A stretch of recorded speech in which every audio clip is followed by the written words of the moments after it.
یہ بات اس کے دل میں گانٹھ کی طرح بیٹھ گئی تھی، اور یوں ہی روتے روتے وہ مریم حمید سے مریم آلیان بن کے پیا سنگ چلی آئی۔ کچھ ضروری رسموں کے بعد صفیہ بیگم نے اسے اس کے کمرے میں بھیج دیا۔ ہلکے آسمانی اور آف وائٹ اسکیم سے سجا کمرہ اس کے شوہر اور اس کی ساس کی نفاست پسند طبیعت اور سلیقہ پسندی کا منہ بولتا ثبوت تھا۔ دھیمے سے بات کرتے پرکشش شخصیت کے حامل آلیان بھی اسے کافی پسند آئے تھے۔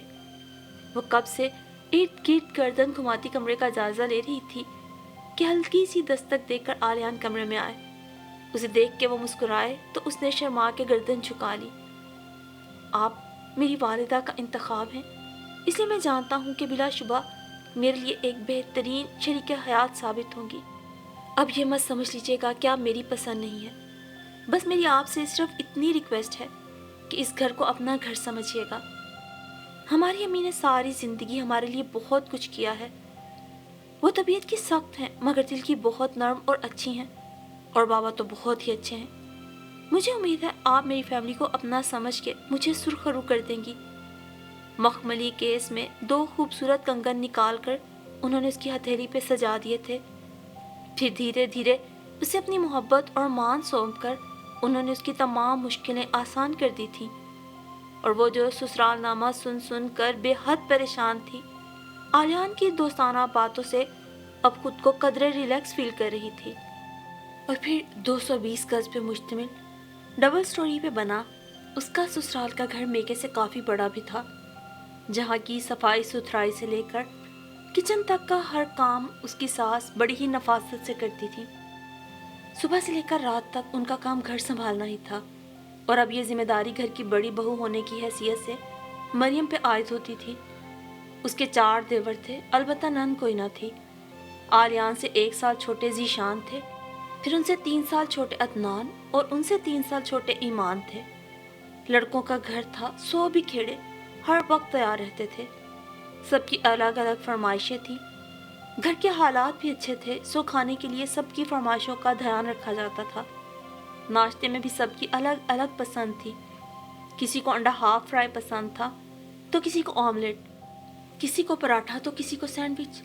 کھیر میں ہاتھ لگنے کے بعد سے ہی وہ گھر کے کاموں میں جٹ گئی تھی۔ فجر سے لے کے رات گئے تک کام کر کے وہ بری طرح ہلکان ہو جاتی۔ اوپر سے ستم یہ ہوا کہ اس کی ساس کی عادت ہو بہو اس کی ماں جیسی تھی۔ وہ جھاڑو لگاتی تو صفیہ بیگم پیچھے پیچھے رہتی کہ بیٹا یہاں سے صحیح سے نکالنا، وہاں سے صحیح سے نکالو۔ وہ بیچاری چپ چاپ ان کے حکم کی تعمیل کرتی رہتی۔ زبان کھولنے کا سوچتی تو اماں کی نصیحت جھٹ سے یاد آ جاتی۔ وہ روٹی پکاتی تو ساس باتیں کرنے کے بہانے کچن میں موجود رہتی، ساتھ ساتھ اس کے کام پہ اپنی رائے بھی دیتی رہتی۔ وہ ڈر کے مارے اور دل لگا کے کام کرتی، مبادہ ساس بھی امی کی طرح اس کے لتے نہ لینے لگ جائیں۔ وہ بھی اماں کی طرح اس سے سارے کام ایڈوانس میں کروا کے فریج میں بھی چیزیں بنوا کے رکھوا دیتی تھی۔ کچھ ہی عرصے میں ساس اس کی سعادت مندی اور سلیقہ مندی کی گرویدہ ہو گئی تھی۔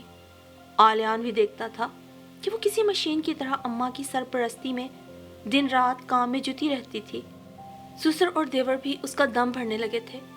ساس الگ حیران ہوتی کہ وہ ہر وقت اس کے ساتھ رہتی ہیں، کام پہ ٹوکتی ہیں مگر وہ کبھی پلٹ کے جواب تک نہیں دیتی، کبھی چڑتی نہیں۔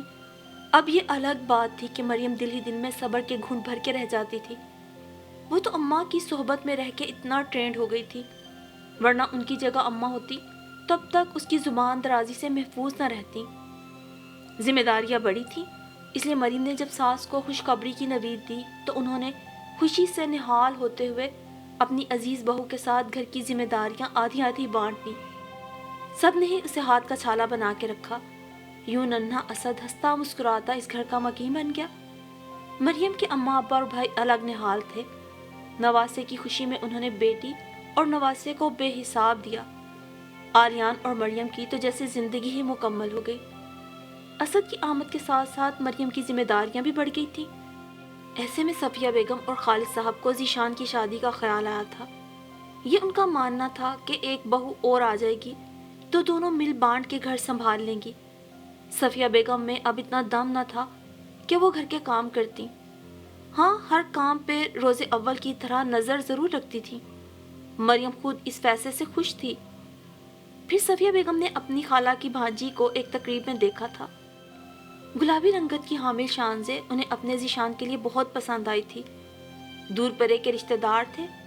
مریم سمیت سب کی رضامندی سے وہ لوگ رشتہ لے کر گئے اور لڑکی والوں کی پسندیدگی کی سند ملتے ہی شادی کی تیاریاں شروع کر دی گئیں، اور ایک سہانی سی شام کو شانزے ذیشان کے سنگ رخصت ہو کر ان کے گھر چلی آئی تھی۔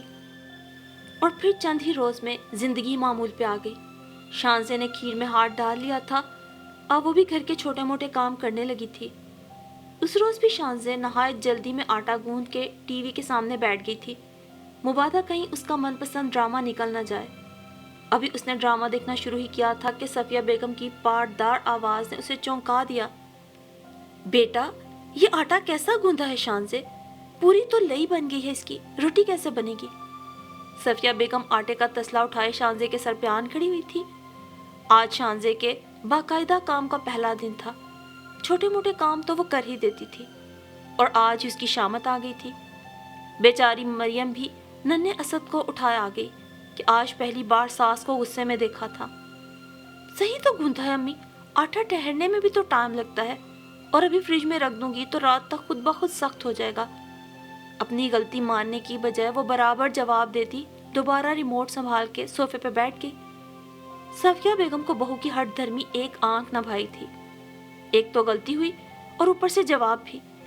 ذرا میں بھی تو دیکھوں اس لئی نما آٹے سے تم کیسے روٹی بناؤ گی۔ چلو میں تمہیں سکھاؤں، بند کرو یہ ٹی وی۔ انہوں نے آگے بڑھ کے ٹی وی بند کیا اور کچن میں آ گئی۔ نہ چاہتے ہوئے بھی شانزے کو اٹھنا پڑا۔ مریم نے حیرت سے سارے منظر کو دیکھا تھا۔ کچھ سال پہلے وہ بھی تو شانزے کے جیسی تھی، وہ بھی تو ایسے ہی آٹا گوندھتی تھی، ایسے ہی زبان چلاتی تھی۔ وہ تو اس کی اماں نے اسے کوس کوس کے ڈرا ڈرا کے اتنا عادی کر دیا تھا کہ سسرال میں اسے خود ہی ہر کام صحیح ہونے لگا، اور بالفرض کوئی غلطی ہو بھی جاتی تو اماں کے بتائے ٹوٹکے اسے ازبر ہو چکے تھے، وہ جھٹ اپنی غلطی سدھار لیتی تھی۔ تمہاری امی تمہیں نہیں ڈانٹتی تھی کیا شانزے جب تم غلط کام کرتی تھی؟ اور کیا انہوں نے تمہیں آٹا گوندھنا، روٹی بنانا نہیں بتایا تھا؟ ساس کے جانے کے بعد مریم نے بڑی ہی رازداری سے کچن میں آ کر شانزے سے پوچھا تھا۔ ارے بھابھی، کیسی باتیں کر رہی ہیں؟ میں اپنے گھر کی اکلوتی اور اپنی اماں کی سب سے لاڈلی بیٹی ہوں۔ انہوں نے تو آج تک مجھ سے کوئی کام نہیں کرایا، بس شادی سے کچھ روز پہلے جو تھوڑا بہت سکھایا وہ کام آ رہا ہے۔ وہ کہتی ہیں کہ انسان کو ساری زندگی سسرال میں کام ہی کرنا پڑتا ہے، تو پھر شادی سے پہلے وہ میرا ہنسنا کھیلنا کیوں چھین لیتی بھلا؟ اس کے لہجے میں اپنی ماں کے لیے محبت ہی محبت تھی۔ مریم چپ ہو کے رہ گئی، اور پھر دیکھتے ہی دیکھتے کچھ ہی عرصے میں صفیہ بیگم نے سب جگہ شانزے کی زبان درازی اور پھوہڑ پن کے قصے مشہور کر دیے۔ تھیں تو وہ ساس ہی نا، ایک جگہ مریم کی سعادت مندی تھی، سلیقہ مندی تھی، دوسری جانب شانزے کی زبان درازی اور پھوہڑ پن۔ صفائی کرتی تو کچرا ادھر ادھر پڑا رہ جاتا، روٹی پکاتی تو کہیں سے جل جاتی اور کہیں سے کچی رہ جاتی، کوئی کام بھی اس سے ڈھنگ سے نہ ہوتا۔ اکثر اس کی ساس تنگ آ کے کہا کرتی تھی کہ اگر شادی سے پہلے تمہاری ماں نے کچھ سکھایا ہوتا، یا تم نے کھیل کود اور بچپنے کی بجائے ان سے کچھ سیکھا ہوتا تو یہ تانے نہ سننے پڑتے تمہیں۔ اور مریم ساس کی بات سن کے بس یہی سوچا کرتی تھی کہ وہ بھی تو اپنے گھر کی اکلوتی تھی، اگر اس کی اماں نے بھی اسے سر پہ چڑھایا ہوتا، کام نہ کرائے ہوتے، ہر بات پہ ٹوکا نہ ہوتا، سمجھا سمجھا کے اس کے جواب دینے کی عادت نہ چھڑائی ہوتی، تو آج وہ بھی شانزے کی طرح ساس کی ناپسندیدہ بہو ہی ہوتی۔ ہمیشہ اس نے اماں کے لیے اپنے دل میں بدگمانی رکھی تھی کہ اماں اس سے محبت نہیں کرتی، جب ہی ڈانٹتی رہتی ہیں۔ مگر وہ کیوں ڈانٹتی تھی یہ آج اسے سمجھ آ گیا تھا۔ آج اس کے دل سے ہر کدورت مٹ گئی تھی۔ اس کی اماں نے اسے ذرا سی ڈانٹ پھٹکار دے کر ہمیشہ کے لیے اس کے نصیب میں سسرال کا سکھ لکھ دیا تھا۔ ماں کی نصیحتیں اس کے دل میں گانٹھ کی طرح بن گئی تھی، ویسے ہی جیسے اس کی ساس کے دل میں شانزے کا پھوہڑ پن گانٹھ کی طرح بن گیا تھا۔ اب شانزے جتنی بھی کوشش کر لیتی رہتی وہ بد زبان ہی۔ اسے یاد تھا جب کبھی اماں کی اتنی زیادہ ہدایات سے چڑ کے وہ کوئی جواب دیتی تو اماں اس کے بدلے میں کہا کرتی تھی، لڑکی میں خواہ کتنے بھی گن کیوں نہ ہو، اگر وہ زبان کی تیز ہو تو زبان درازی تمام گنوں پہ بھاری پڑ جاتی ہے، کوئی بھی اس کا سگڑاپا نہیں دیکھتا۔ اور وہ سوچ رہی تھی شانزے تو نہ صرف بد زبان ہے بلکہ بے انتہا پھوہڑ بھی ہے، کاش کہ اس کی ماں نے بھی اس کی آنے والی زندگی کے بارے میں سوچا ہوتا، اس کی شادی سے پہلے کی زندگی کو صرف کھیل تماشا نہ سمجھا ہوتا تو آج شانزے اپنے سسرال میں یوں ذلیل و رسوا نہ ہوتی۔ کاش کہ وہ مائیں جو بیٹیاں بہنے سے پہلے مہنگے مہنگے جہیز اکٹھے کرتی ہیں اور دیکھ بھال کے سسرال کا انتخاب کرتی ہیں، بیٹی کو رخصت کرنے سے پہلے چند گن اس کے پلے بھی باندھ دیا کریں۔